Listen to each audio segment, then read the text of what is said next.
ఆత్మలో వర్ధిల్లుట. అనుదిన ధ్యాన మాలిక. రచన డాక్టర్ ఇ. Stanley Jones. అనువాదం డాక్టర్ ఎ. సురత్నం బాసిమల్ల. 2వ వారము 1వ రోజు. ఎఫెసీ పత్రిక 4వ అధ్యాయము 14-16 వచనములు. యేసులోనే సంపూర్ణత. సంపూర్ణత పొందుటయే మన లక్ష్యం అనుకుంటే, స్వప్రయత్నము ద్వారా లేక మానసిక శక్తులను ప్రయోగించుట ద్వారా సంపూర్ణత పొందలేము. ఇలాంటి స్వప్రయత్నము మనలను ఉన్నతమైన లక్ష్యాల వైపు పయనింపచేయవచ్చేమో గాని, చివరకు దీనివలన మిగిలేది నిరుత్సాహము, ఓటమి మాత్రమే. ఎందుకంటే నిన్ను నీవు సంపూర్ణునిగా చేసుకును యత్నాల్లో నీకు నీవే కేంద్రమై ఉంటావు.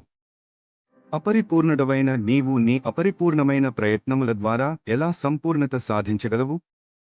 నీ మీద నీవే ఆధారపడితే నీలో నుండి అపరిపూర్ణత తప్ప పరిపూర్ణత ఎక్కడి నుండి వస్తుంది? ప్రతి స్వార్థప్రియుడు ఏ విధంగా భ్రష్టుడవుతాడో, స్వంతంగా సంపూర్ణత సాధించాలనుకునేవాడు కూడా ఆ విధంగానే భ్రష్టుడవుతాడు. నిన్ను సంపూర్ణునిగా చేయటానికి 4 విషయాలు తోడ్పడతాయి. 1. యేసు నిన్ను సంపూర్ణునిగా చేయగలరు. ఎందుకంటే యేసు సంపూర్ణుడు. 2. యేసు కలుగచేసే సంపూర్ణతలో దేవుడు కేంద్రంగా ఉండడం చేత పరిపూర్ణత సాధించటానికి ఆయన నీకు తన కృపను, శక్తిని అనుగ్రహిస్తాడు. 3. ఈ సంపూర్ణత ఎల్లప్పుడూ దేవునితో సంబంధము కలిగినది. కాబట్టి ఇది నిత్యము వర్ధిల్లుచుంటుంది. 4. ఈ సంపూర్ణత ముఖ్యంగా ప్రేమతో కూడినది. వ్యాపార నిమిత్తం దూరదేశం వెళ్లిన ఒక తండ్రి చాలా కాలము తరువాత ఇంటికి తిరిగి వచ్చాడు. తండ్రిని చూచిన చిన్న బాలుడు పరిగెత్తుకుంటూ తండ్రికి ఎదురు వెళ్ళాడు. తన ప్రేమను తండ్రికి తెలుపగోరి, నాన్నా, మీ కొరకు నన్నేమి చేయమంటారు అన్నాడు. తండ్రి త్రాగటానికి మంచి నీళ్లు తెమ్మన్నాడు. కుర్రవాడు వేగంగా గదిలో అటూ ఇటూ తిరిగి గ్లాసుతో కొంత నీరు తీసుకుని వచ్చాడు.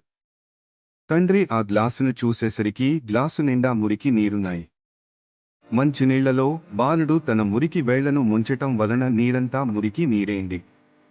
అయినా తండ్రి ఆ మురికి నీటినే త్రాగాడు. మళ్ళీ కుమారుడు అడిగాడు, తండ్రి, నీ కొరకు నేనింకేమైనా చేయగలనా? తండ్రి పట్ల కుమారుని ప్రేమ సంపూర్ణమైనదే గాని కుమారుడు మురికితో ఉండటం వలన తెచ్చిన నీరు కూడా మురికైంది. కుమారుడు తనకు తాను సంపూర్ణత సాధించలేడు. ఈ భాగము డాక్టర్ ఇ. స్టాన్లీ జోన్స్ రచించిన అనుదిన ధ్యానమాలిక ఆత్మలో వర్ధిల్లుట నుండి సేకరించబడినది. దీనిని మీకు వివరించిన వారు ఎల్. సెలా బుక్స్.